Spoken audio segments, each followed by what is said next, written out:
Here we go. Baruch Hashem, Tafshin Pevav, Rabbenu's Yortzeit. Take a look in Torah Ches, just a little bit of a, how can we say it? A little glimpse, a little look, one of the aspects of the tzaddik. And he says here how precious it is, the sigh and the groan of a Jew.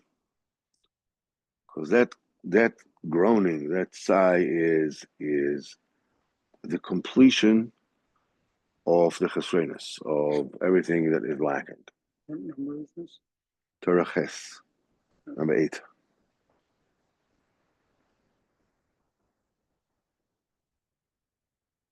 Rebbe explains that, we have this phenomena that we breathe, and as we breathe, we get Rachaim into us. But this is a principle that begins with the Ruach Piv Kol Tzavam. There is something which is called Ruach Chaim. That's the primordial Ruach Chaim. That's the highest Ruach Chaim. That's Bivchinas Eden. Eden is Ein Lora Asol Zulasecha Ya'aseh Lemachak. Nobody has seen it. Prophets have never seen it. No living being had seen that level of heaven. This is the Ruach Chaim. That's the source of the Ruach Chaim with which the world was built. The Ruach Piv Kol Tzva. When it trickles down by a person, the person is alive by breathing in.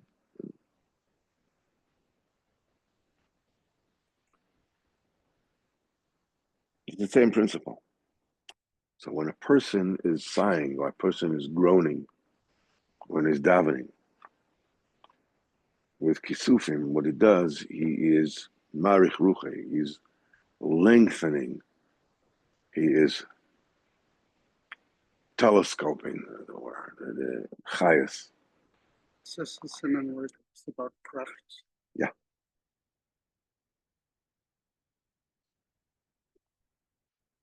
And it says, but where do you get the Ruach Chaim? So you get the Irka Ruach Chaim you receive from the tzaddik and the rav of the generation. Because the source, the battery of Ruach Chaim is the Torah. And the Torah is built with Ruach Chaim that is hovering over the Torah. Mayim is the Torah. Ruach Elokim is the Ruach Chaim. The tzaddikim that are dveikim with Torah, they are connected to the Torah. They're actually fused with the Torah. They are the source from which, the Ruach Chaim comes to every person.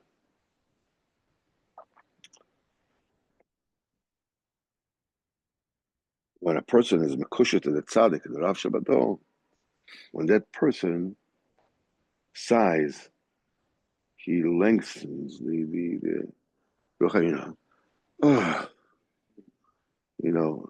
you're lengthening the Ruach, is mamshich Ruach Chaim, and from the Rav Tzaddik Shabbaton, later on, the Rebbe says, the first, that the tzaddik hears the anocha of every single person who's connected to him.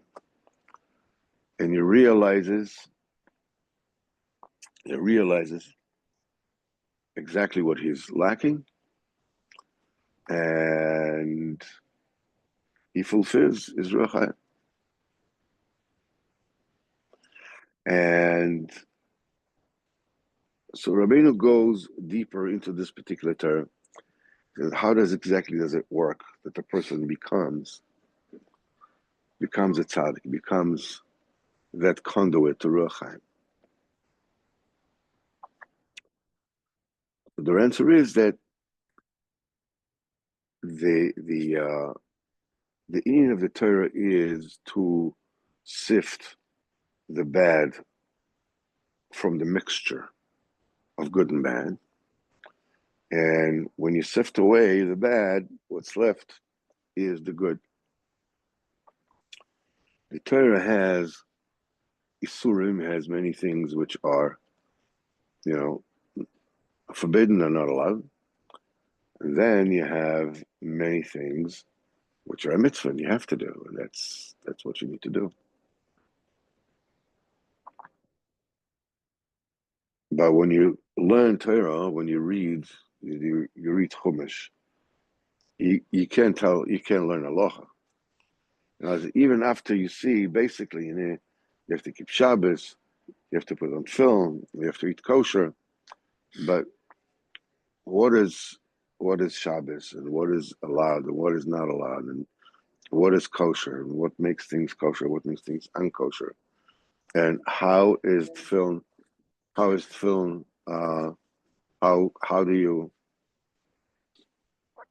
does a person make tefillin, and so forth and so on? All this has to be ascertained, has to be found out, and with a fine tooth comb to make sure that you actually understand what is allowed and what is not allowed. So Torah, raw Torah Shebechtav, in on itself is not possible to Torah Shebechtav to tell what is allowed and what is not. Now, you have Torah Shebal Peh. And in the Torah Shebal Peh, you are diving deeper and deeper into sifting what is allowed and what isn't allowed. I mean, also in mutter, the good and bad. And when a person learns Torah, when a person learns Torah, oh man. You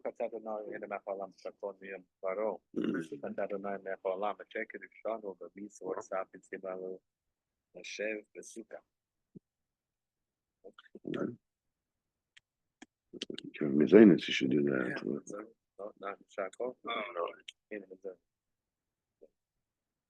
It's not yet Mizaynus. That's the way that you learn what you're supposed to do, what you're not supposed to do. Ein Odom Oimed al Divrei Torah, Ela Im Ken Nichtabai. Now, you know that Mizaynus and wine. And wine. And wine, of course. Yeah. Mizaynus is like, it's a downgraded, it's a lower level of, and when a person learns Torah, he is being mafrid, the good and bad, in the most elemental level of his existence, which is the four elements, Esh, Ruach, Mayim, Afa. Because in the Esh, Ruach, Mayim, Afa, the four elements, it's also mixed good and bad. I mean, in fire, there's good, with zest, and Tavodas Hashem, and caring about it, and they said that the Torah says any love There says any love that does not include jealousy is not true love. Okay, no such thing. The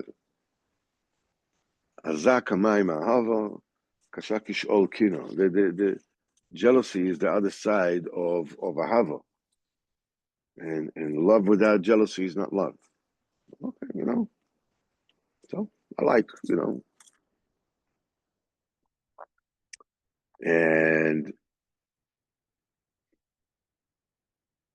on the other hand, the element of fire is kas. Kas is like the worst mida, the worst.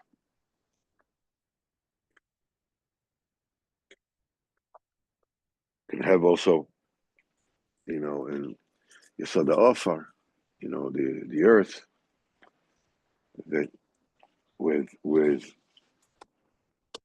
Tzaratov, it is a nova. It says offer mana the kulu. Offer is the keli of everything. Everything grows on the earth. Everybody steps on it and keeps on giving.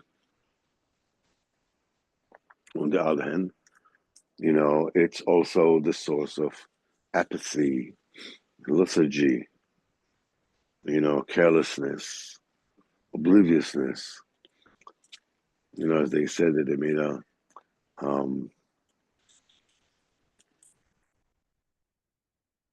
survey in America.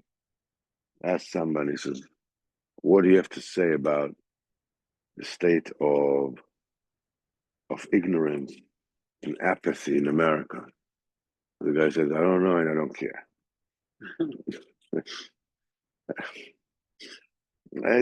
So when a person learns Torah, person finds out what the truth is. And when you find out what the truth is, you're able to separate the good from the bad.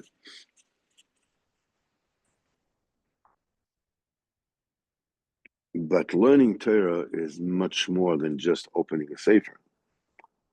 Learning Torah, first of all, it entails prayer and study together.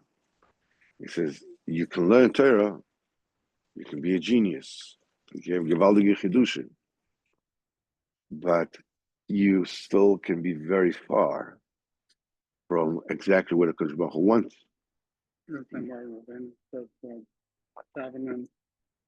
Yeah, learning and daven, yeah. That's all you need to do in this world, is daven and learn and daven. That's it. It's all you need to do.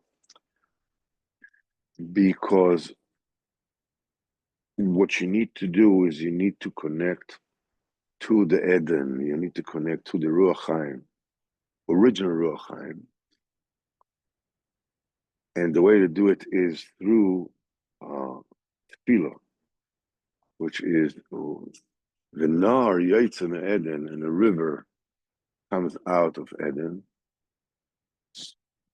Vishkai Tagan, and it waters the garden. The garden is the Torah, because that's where the neshamas are growing. Without davening, it's not possible to what you call lasuke shmaisa libed ilchasa, to build perception in Torah that is Torah true according to what halacha is. I mean, you can come up with all kinds of fancy ideas, but it have nothing to do with the truth. You can call it truth. Usually people call their own fantasies truth. And the reason is because in case they actually learn, they don't daven. So Mimela, they're not zoicha to separate the good from the bad. And the Rebbe says that during that time, he says, where did the Rishonim get? He says, the Ruach Chaim. The people that are connected to the tzaddik, they get the Ruach Chaim from the Torah. The Rishonim, they receive from Rav the Klipa. Rav the Klipa in the generation, There is a Rav the Klipa. Esav said, Yesh li Rav, I have a Rav. I'm on Kola. I'm on Kola. Everybody learns, to say that I am the one who was right. And the way that the Rishonim, a Mamshich, Ruach Chaim from Rav Klipa is Pinas Ruach Sa'or. It's a storm wind. During that storm wind, the Rasha gets an infusion of Ruach Chaim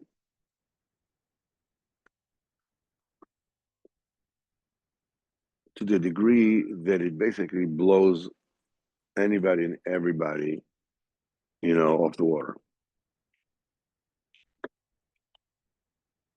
The only one who can actually challenge the Rav the Klipa is the Rav the Kedusha. How do the Rishonim Mamshich Ruach Chaim? We say that the people that are close to the tzaddik, they are Mamshich Ruach Chaim from the tzaddik when they are sighing, when they are groaning, when they are Mamshich Ruach Chaim. The Rishonim do it the same way. They are sighing and they are groaning, but they have a channel through which the Ruach Chaim comes from the Rav the Klipa. And that channel is the Midas Ros. The Midas Ros, the bad Midas that they have. So the Rishonim are getting Ruach Chaim from Rav the Tuma by enlarging and becoming stronger on Midas Ros of Giving off of our no. They get from the Rav the Klipa. The Rav the Klipa, there is a fight that's going between the Rav the Klipa and Rav the Kedusha. Rav the Klipa always responds from the Kedusha. But the Rishonim, particular Rishonim, they make themselves, Midas Ros of heresy, of znus, of niyuf, of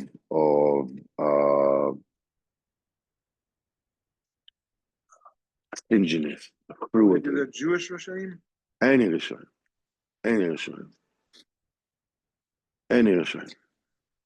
It is through their Midas Ros, all the care that they have, that they seem to be like overpowering everybody, is through the Midas Ros of Retzicha, of Niyuf, of this. This is how they're getting it from Rav the Klipa, and the Ruach Sa'ora has a very specific tendency that while it's going on, it blows everything off the water. But it's very temporary. Once it blows over, it is gone. Now the thing is that while things are going well for the Rishonim, it is forbidden to start up with them. There's a Gemara, that who can start up with the Rasha? The maskana is that the Rasha can swallow up somebody who is not a tzaddik gomer. A tzaddik gomer, he's not able to be like, as long as that person who's starting up with the Rasha has that midah that the tzaddik, that the Rasha uses to get his oxygen, as it were, that whoever it is to start up with him cannot win. It's only somebody who's totally clean, absolutely and totally clean from the Midas Ros of the Rasha, he can start up against the Rishonim and he can bring him down. Don't get into a spraying match with the skunk. That's right. And Rebbe explains that Lichua, it's a kasha. How can anybody be Muslim to chesroinus? A chesaron is a result of Averis. Any Yisurim below Avon. There's no suffering unless there's a precursor of Averis beforehand. So how can the tzaddik be memale whatever Ruach Chaim is lacking to the people who are connected to him if there's a reason for it? I mean, they're suffering because there's a Avera there. So how can we fulfill what they're lacking while there's a Avera there? So the conclusion is that the only way you can do it is if you can be mechaber oven. If you can actually atone the oven, when the tzaddik atones the avera, this is how you mamshich l'rachaim to be mamshich the chisaron, because the chisaron is commensurate with the avera. Okay, as long as the avera is there, the lack cannot be fulfilled. So the only way to fulfill the lack is to atone the avera. Once you atone the avera, automatically the Ruach Chaim flows in to fill the gap of whatever it is that is necessary. Do you think that that that's what Rabbeinu intended to do when he moved to Leman to do Tikkunim? I have absolutely no idea. I don't understand Rabbeinu's shoe. Because they were like lost souls. Right? If you want me to invent something, I don't mind. I can do that. Yeah. But I have no idea. But what I can tell you is the one sentence that we need to explain here.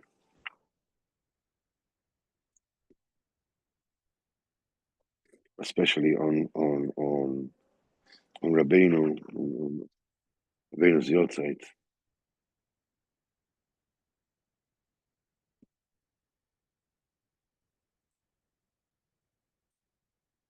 And he says as follows.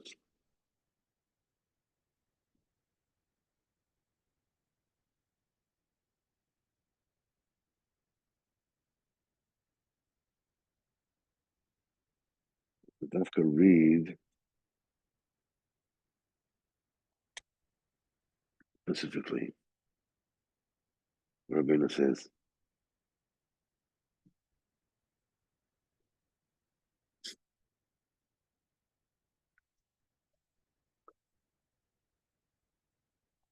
the nekuda that we need to understand in this Yortzeit of Rabbeinu is that the tzaddik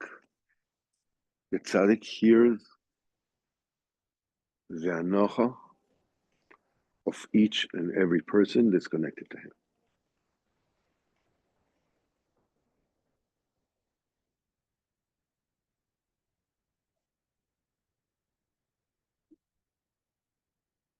You're doing anacha all day long. It's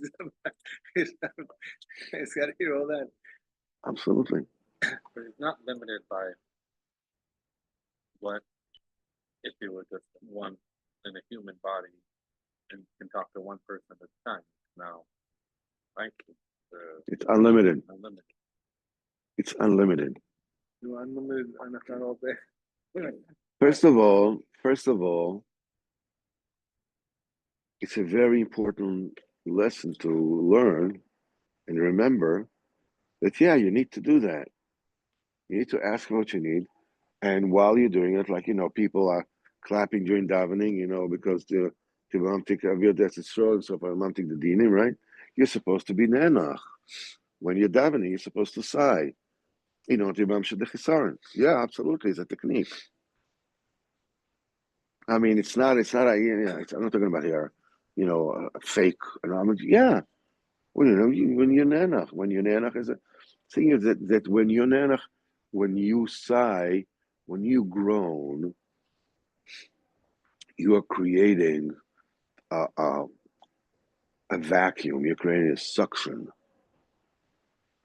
for Ruach Chaim because you're lacking, and as you're lacking, so you're creating a suction. You're sucking Ruach Chaim into you.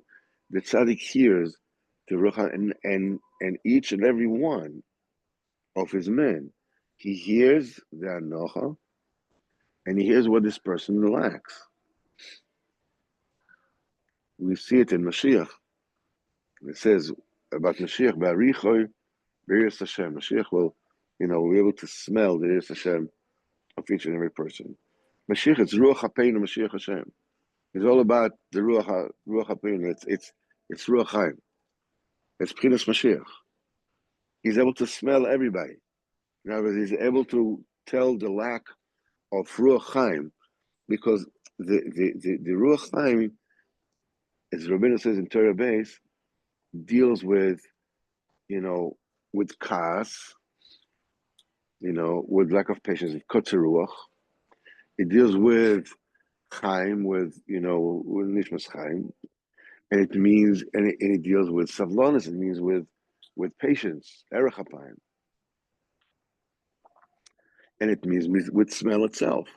Smell is the one chosh that was not damaged during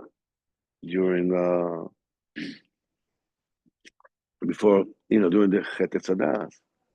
It says about the food was beautiful, it was tasty and everything, but it's not so it was smelling good. It doesn't say that. Because the smell, sense of smell was not damaged. Olfactory memory Right. is the strongest memory. Right. So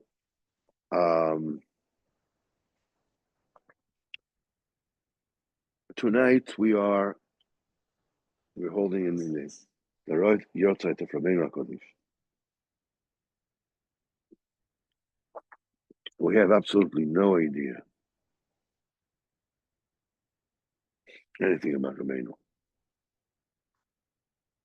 When we learn Likutei Moharan, I remember that I learned Torah Yortzeit, that seemingly that the Torah is about when you're close to the tzaddik is the hava and the yira. It goes through this entire mechanism, but the Rebbe starts the Torah where the tzaddik starts to by finding out what HaKadosh Baruch Hu wanted with everything in detail of the world, because in itself is a hasaga. So the Biur Likutim is asking, supposedly, when you learn the Torah, it looks like that's not the main crux of that particular Torah. That particular Torah is to come close to the tzaddik and to get from him the yira and the ahava. And that tzad of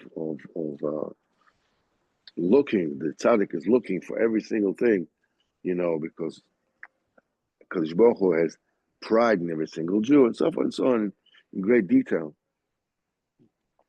So he says, supposedly, it means it looks like there's no connection between the two things.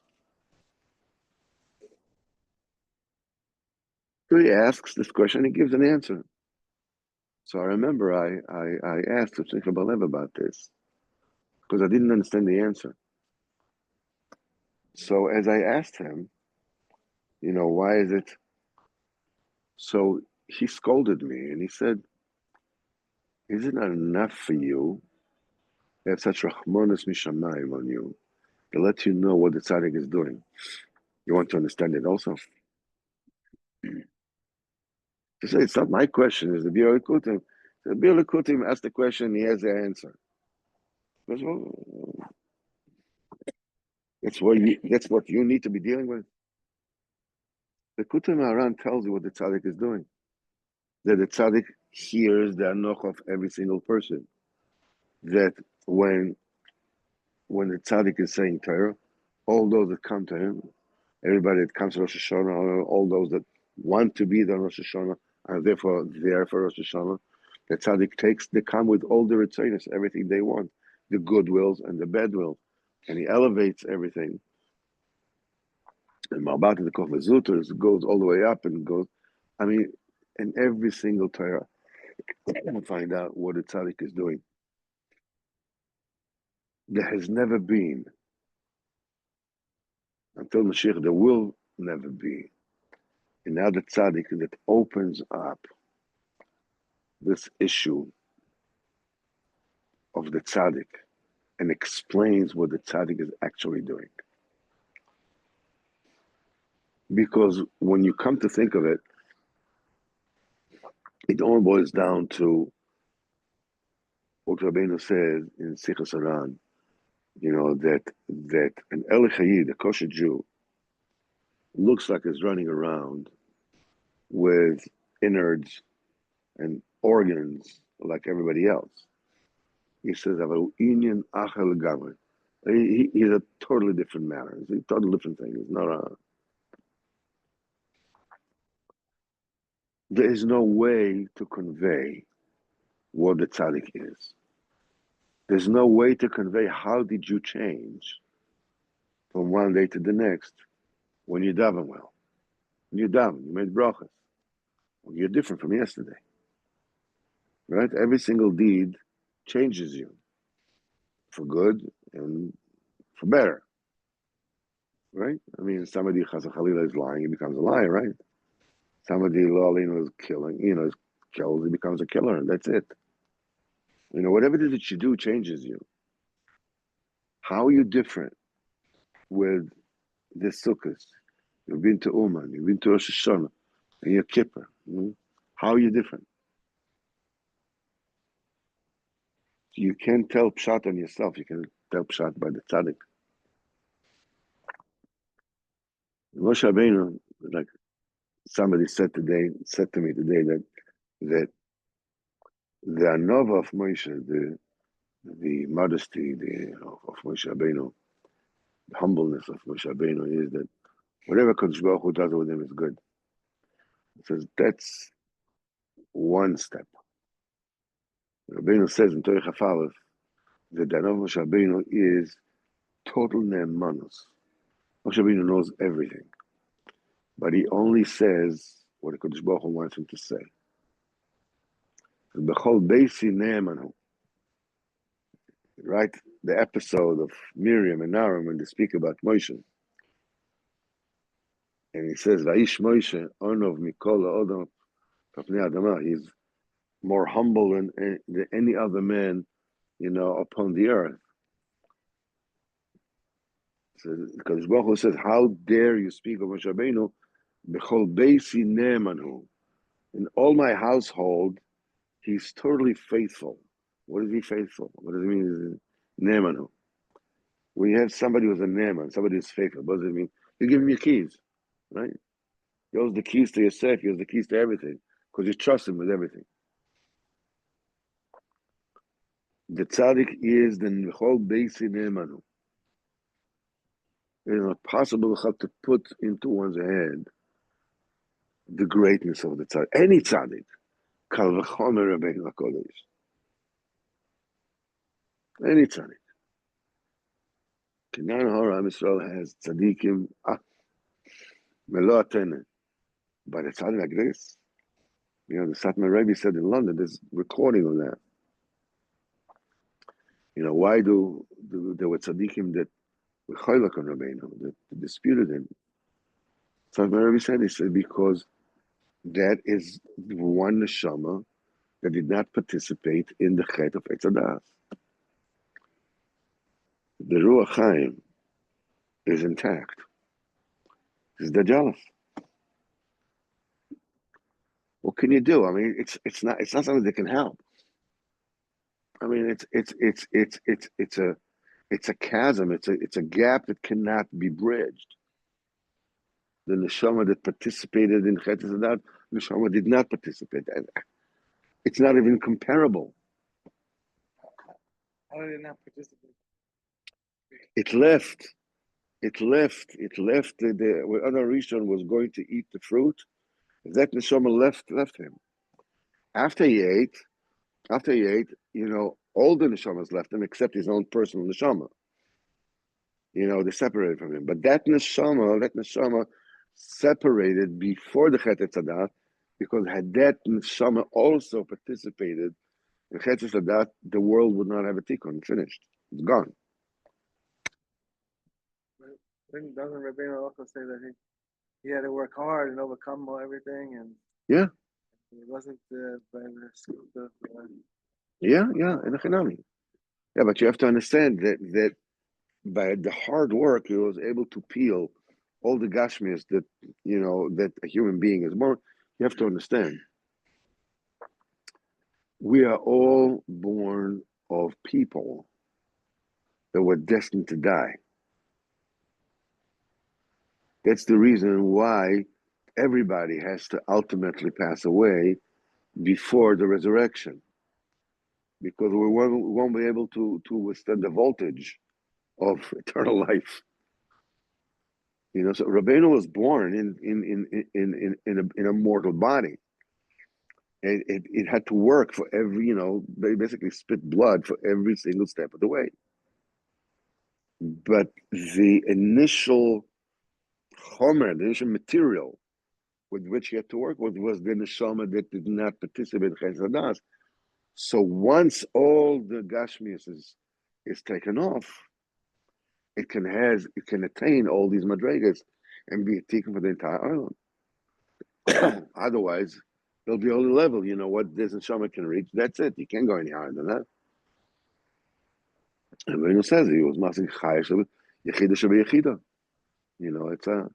This is only a neshama that did not participate in Chesadas. You can see the same principle going, with the holy shvatim in Yortzeit tzaddik. It's the same principle. The shvatim HaKadoshim.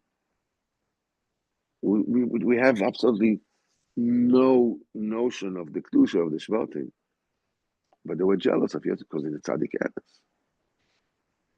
He's a tzaddik Eretz.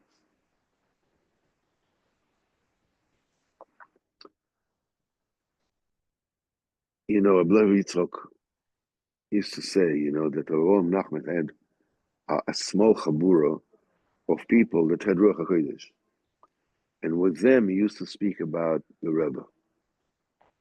He says, but with us, with him and the rest of the people, he would never speak about the Rebbe, Madrigas, nothing.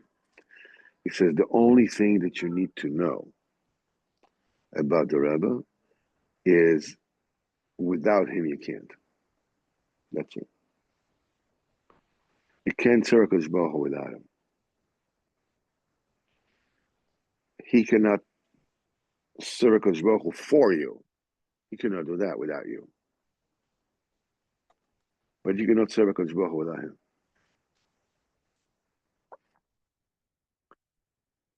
Baruch Hashem, every single Nasiya, every single Kisufim, to be in Umar Rosh Hashanah, as a chelik in the Geula. Hashem should help. We know that Yesh Inyan Shenisapech Hakol HaToyim. It says in Sefer Amidus, a famous saying. The entire being of the Jewish nation, as it says, is that Ki b'Yitzchok yikorech hazara. Yitzchok is in Yitzchok. Yitzchok is the one that Am Yisrael is called after Yitzchok. After Esav was peeled off, comes Yaakov, but Yitzchok is the first time that a child was born and gemalet, at 8 days old. It's Yitzchok. Yitzchok is Oisius Ketzchai. Ketzchai, and alive. When Yitzchak was brought to the Akedah, so according to some shittas, that his neshama left his body from the fear and to be exchanged because the neshama was given to Sarah.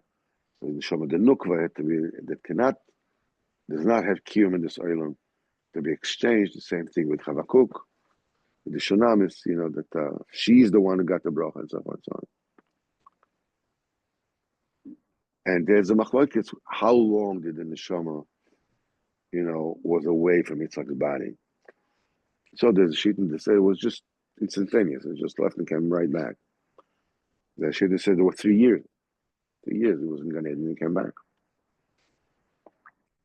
But the main thing, Yitzchak, is the Indian of a joke. Yitzchak, kol shomei tzachak li. What is a joke? A joke is like you're saying. I think we said it many times before. You know, when I was a child, I believed that anybody could become president in the United States of America. So as I grew up, I found out to my horror that it's true.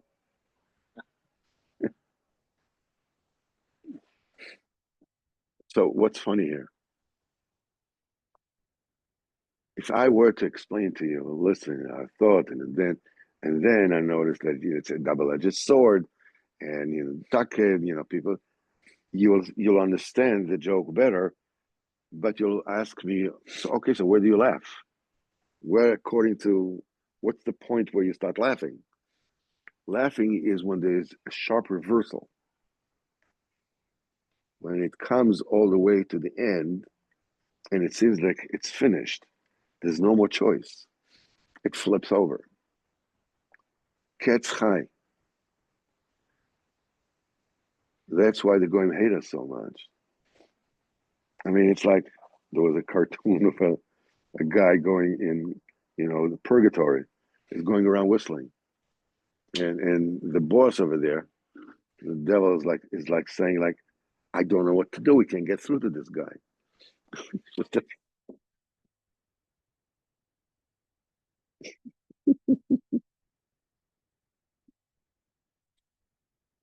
They don't understand. They think that we are like them. Chas v'chalila, they kill us, then we will stop being. They don't understand that that's the joke. Is cats, when the cats come, then it's become chai. That's the joke. Purim, at the very, very end, that's it. The finish on all the Jewish people, suddenly, boom, from the very palace itself, from the very source itself, it becomes v'nafachu. It becomes the opposite. The Shvatim go out to Mitzrayim, and they get entangled with the ruthless leader of Egypt. And that's it. They're done. They're done. He gets them to bring their brother down, and somehow he catches them, lying and stealing and whatever. That's it. That's the end of Am Yisrael. Yehuda comes and says, that's it. Finished. When does the whole thing flip over? 3 words. Right? Two words. Ani Yosef. That's it. The end becomes Chai. Ketz Chai. All this trip to Uman, everybody that went to Uman, everybody that wanted to go to Uman, every single step of the way, every single schlep, and it's every single, you don't know, you did, you didn't do, you had, the Rabbeinu says, daven nicht davening, essen, yo essen nicht essen, yo da. It's way, way, way, way beyond you.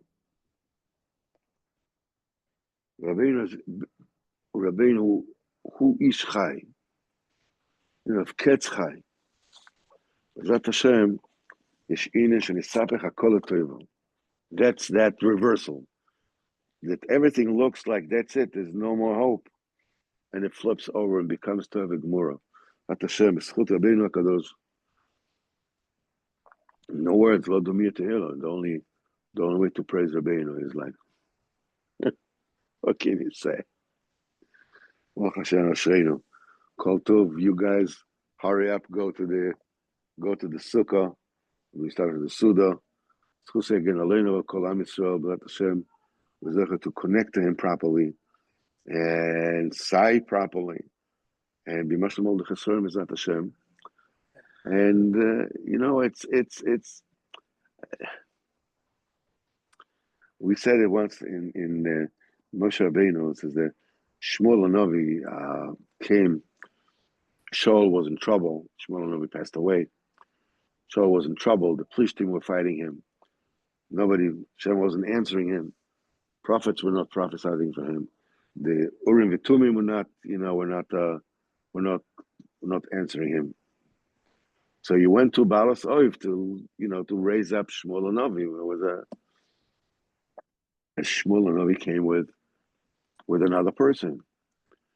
Raiti Elokim Alim, she said, the witch. Elokim Alim, she's two. There were two people. Who were the two people? They said Shmuel Hanavi with Moshe Rabbeinu. So what was Moshe Rabbeinu doing? Who called them to Saul, no? Shalom, yeah, he went to this witch and she brought him up, with witchcraft, and Moshe Rabbeinu came with him. Why did Moshe come with Shmuel Hanavi? And then he left. He realized, this is Balasov, whatever it is. So he left, and Shmuel Hanavi was conversing with Shaul HaMelech, mano a mano, aibo to aibo. But what's Moshe Rabbeinu doing there? The Gemara says Moshe Rabbeinu was because Shmuel Hanavi thought that this is the final judgment day. And he's being summoned to withstand before the heavenly tribunal, the final judgment day. And he was scared. So he brought Moshe Rabbeinu to testify that he was Mekayim the entire Torah Kula. So comes the question, because Baruch Hu doesn't know that. He needs Moshe Rabbeinu to testify. Baruch Hu doesn't know that he was Mekayim the entire Torah Kula. Shmuel Hanavi that is comparable to Moshe and Aaron combined.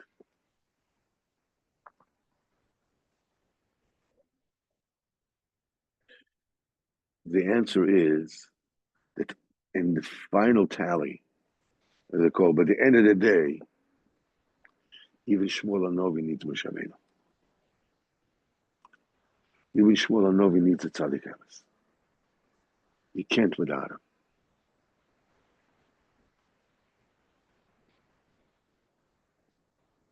So B'ezrat Hashem, we have Rabbeinu HaKadosh. That is not only good for now, it's not only good for Olam Haba. As Rabbeinu obviously says that the tzaddik mechaper averes is Hashem kel rochel v'chonon. The Rachman HaKadosh Baruch Hu is that it's Rav Chesed, the Rav Shebekdusha. Rav Chesed is not a Chesed lalofim. It closes the faucets of the Rav Detuma. As Nosei Avon V'Pesha, and he's mamtik all the averes. He's mechaper the averes. Rabbeinu is good for Yom Adin HaGadol V'Ner also. Even for us. Shem Yadol. Good, Kol very nice. Tov.